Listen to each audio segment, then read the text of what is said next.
नमस्कार मु पूजाराणी बेहरा श्री विवेकानंद विद्या मंदिर जड़े टीचर। आज आम पढ़ा क्लास 7 तिलका माझी लेसन टी को पढ़ा।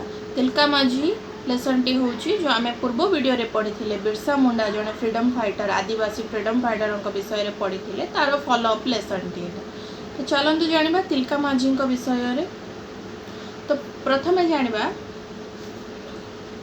अबाउट 200 years ago 200 वर्ष प्रायतः 200 वर्ष तले जितेबाला कि लोक मैंने कौन ना इंग्रेज सरकार सहित लड़ाई चिंता भी करूनथिले डरुथिले जितेबाला से समय रे जड़े व्यक्ति थिले जड़े सांताल प्रजातिर जो व्यक्ति थिले सी कौन करथिले बिहार रो भागलपुर रे सी कौन करथिले ना इंग्रेज मानक खिलाफ रे लड़ाई करी थिले 200 वर्ष तले जितेबाला कि लोक भाभी भी नथिले केबे इंग्रेज मानक सहित लड़ाई करिबा पई ए सब चिंता भी करूनथिले।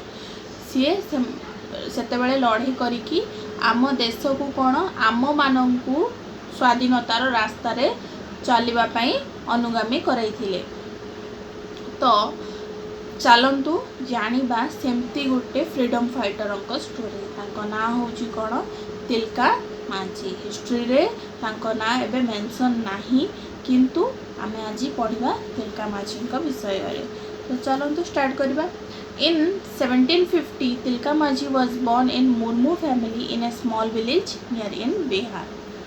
तो तिलका माझी जन्म केबे हला ना 1750 मसीहा रे कोठे मुर्मू परिवार रे तांकर जन्म हैला गोटे छोटिया गाँ बिहार रो गोटे छोटिया गाँ रे तांकर जन्म होइथिला केबे ना 1750 मसीहा रे। The village is now called Tilakpur. से विलेज से गाँ रो ना एबे वर्तमान से गाँ रो ना होची तिलकपुर।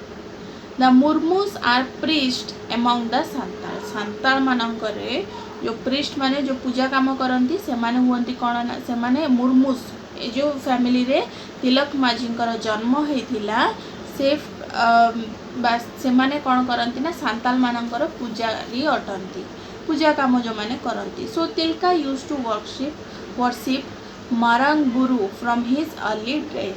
तो से छोट बेलू ही कहा को पूजा करुथिले मारंग गुरु कहिकी से तांको पूजा करुथिले तिलका माझी।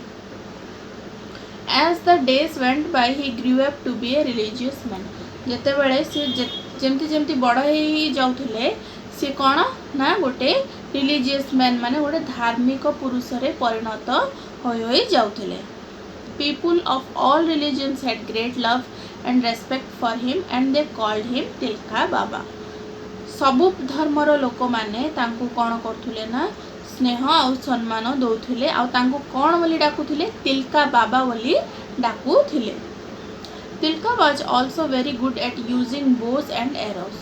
तिलका आउ कौथिरे बहुत भल थिले यूजिंग बोज एंड एरोस माने धनु आउ जो तीर चलांती धनु तीर चलेबारे से बहुत भल थिले Tilka. There was none in his area who could surpass him at shooting arrows from a बो।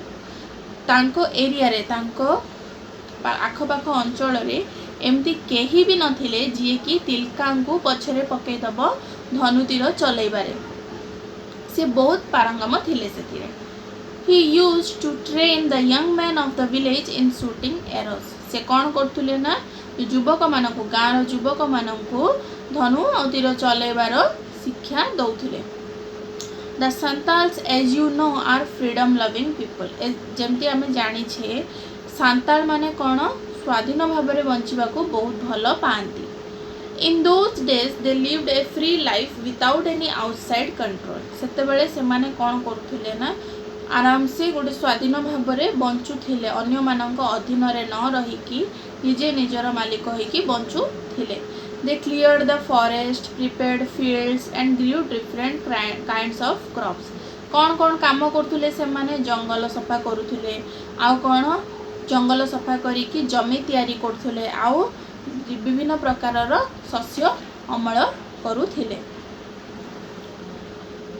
The king had little control over them. जो राजा थिले सेठर सी कौन करथिले ना एमानक ऊपर टिके कंट्रोल थिला तार से एमानकु से कौन निज अधीन रे रखिथिले।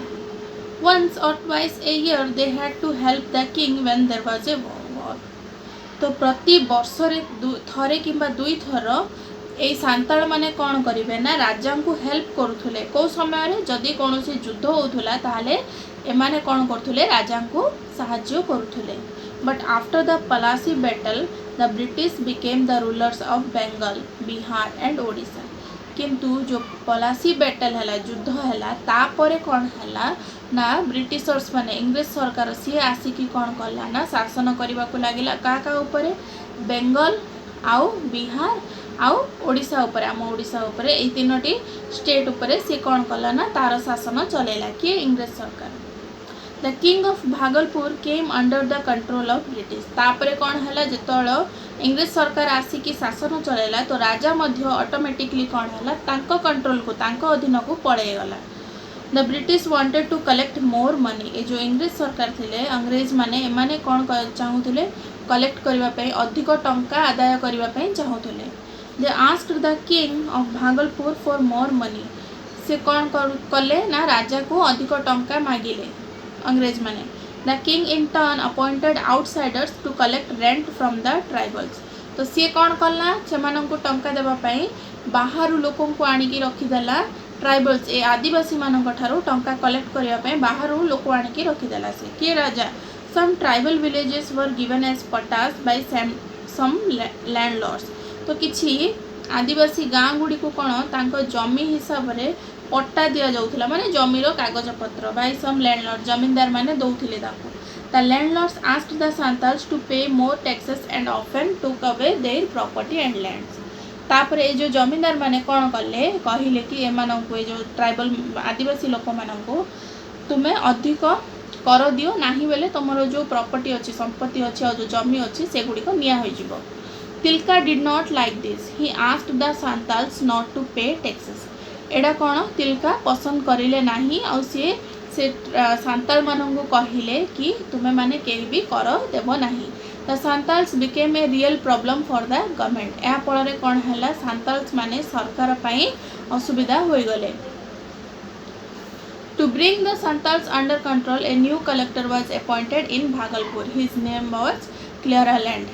तो ये सांताल मानन को निज अधीन रे आनिबा पई कंट्रोल रे करिबा पई जने सेठी कौन कले ना गोटे नुआ कलेक्टर को नियुक्ति दे देले कोठे भागलपुर रे. तांको ना थिला कोन क्लियरलैंड.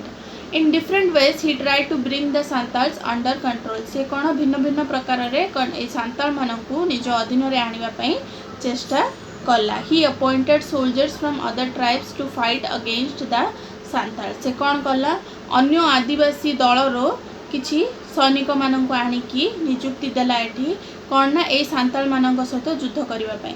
Tilka could not bear this. He was looking for a chance to kill Cleveland. Tilka कौन ए सबू देखिकी सही पार्लेनी. से कौन खाली मौका खोजी बुलिले क्या मारिबा क्लियरलैंड को मारिबा मौका खोजिले. The chance came on the morning of 23rd January 1784. Clearaland was riding to his house on horseback. तो तांकु से मौकाटी मिलगला केबे ना 23 तारीख जनवरी मास 1784 मसीहा सकाळे जेतेबेले क्लियरलैंड तार घोड़ार पिठी रे बसिकी ता घर को जाउथला. Tilka shot an arrow from a distance and killed him on the spot. Tilka कौन कले दूररू रहीकी तीर मारिकी ताकू सेठी ही मारी पकाइले. The news of Cleveland's death spread everywhere. The government brought more soldiers and weapons but Tilka and his people fought about a year killing many British soldiers with their arrows. तापरे तिलका क्लियरलैंड रो मृत्युर खबर चारिआडे प्रचार होईगला.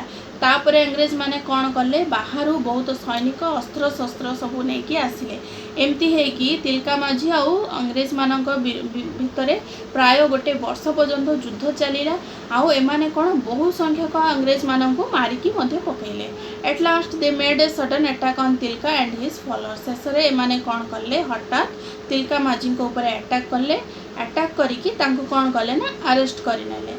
He was mercilessly beaten. His hands were then tied to a horse and he was dragged all over Bhagalpur town. But Tilka did not die after all this. So they hanged him from a tree.